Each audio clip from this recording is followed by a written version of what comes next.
temas que mais tem se falado hoje no mundo empresarial e no mundo de maneira geral é a diversidade.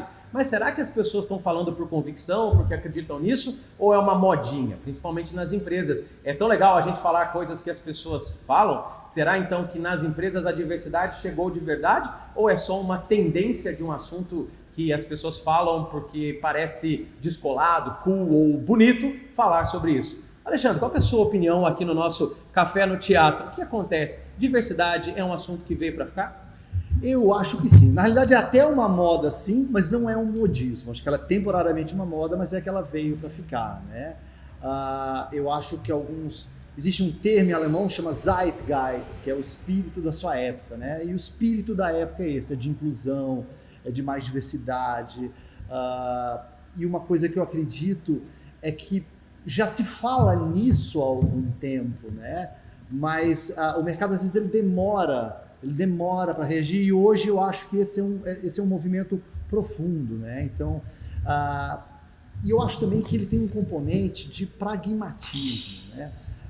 Se a diversidade ela tem um componente de justiça social, né? A vida do trabalho já tem seus desafios, mesmo que você seja uma pessoa privilegiada. Não tem por que torná-la mais difícil de acordo com a pele da pessoa, com a opção sexual dela, ou com outras variáveis. Não tem porquê. Então, por justiça social. Mas existe também, Marcelo, um componente assim, pragmático, né? O primeiro deles é, para atender, você precisa entender, né? Para a empresa conseguir atender um mercado que é plural, diverso, né?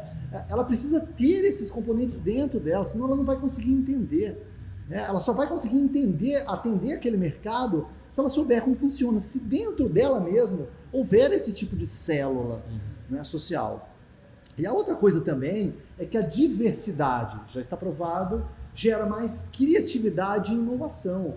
Porque a criatividade e a inovação, quase sempre, eles vêm dessa mistura, né? Dessa mistura de universos, dessa fusão de realidades distintas, diferentes modos de pensar. É por isso que a diversidade ela tem que ser total, etária, de mentalidades de mundo, de gênero, ou seja, é esse caldo cultural, essa miscelânea que faz surgir essa ignição, essa essência do processo de criatividade e inovação.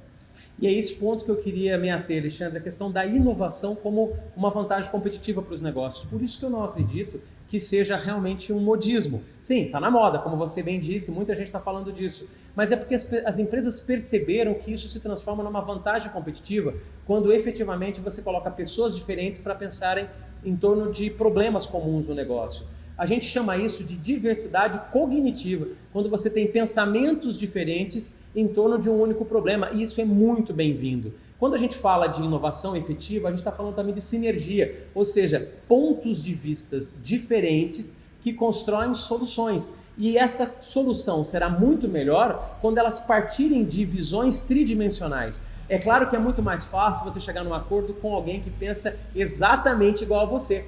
Mas quando você tem pessoas que têm experiências diferentes, formações diferentes, faixas etárias diferentes, enfim, uma diversidade de origens, de pensamentos, de construção, de valores até, você consegue perceber que as soluções geradas, os pensamentos oriundos desse grupo, certamente trará efetivamente resultados melhores, trará produções melhores. Mas para isso a diversidade tem que ser incentivada e valorizada. Ou seja, muitas empresas fazem o caminho de entrada olhando para a diversidade, recrutando, selecionando pessoas diversas, e isso é muito bem-vindo. Só que o segundo estágio, que é a questão do colocar as pessoas juntas para trabalharem, considerando esses pontos de vistas diversos, de faixa etária, em qualquer outra coisa. Enfim, quando você constrói com esse olhar da dissonância cognitiva que na verdade gera a tal da inovação, a produção será muito melhor. Mas também vale a pena dizer que no mundo onde novas gerações, como a geração Z, hoje também está presente como compradores de produtos, quando você fala de uma empresa que respeita a diversidade,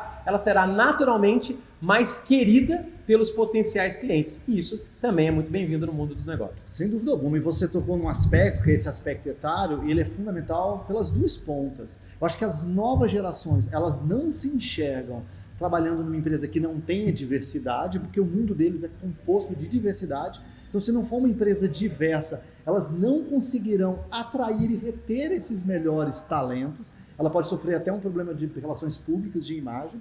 E, por outro lado também, a gente vê muito falar em políticas de inclusão, de diversidade, e com muita frequência se esquece a idade, né? Eu que sou estudioso da longevidade, a gente vê uma sopa de letrinhas da diversidade e esquece o componente etário, né? O que também não se justifica, né? Então, assim, eu acho que é importante a diversidade para a inclusão desses novos talentos que enxergam que é assim que a sociedade vai funcionar e que só querem trabalhar numa empresa que compartilhe dos mesmos valores, mas é importante também não esquecer que dentro desse componente da diversidade existe a diversidade etária. Porque ser vítima de preconceito é ruim em qualquer situação. Mas quem sofre de preconceito etário, esses grupos que são incluídos nas políticas de diversidade, eles podem ser duplamente punidos por uma opção de outra categoria e também por ser idade, porque cedo ou tarde todos nós envelheceremos.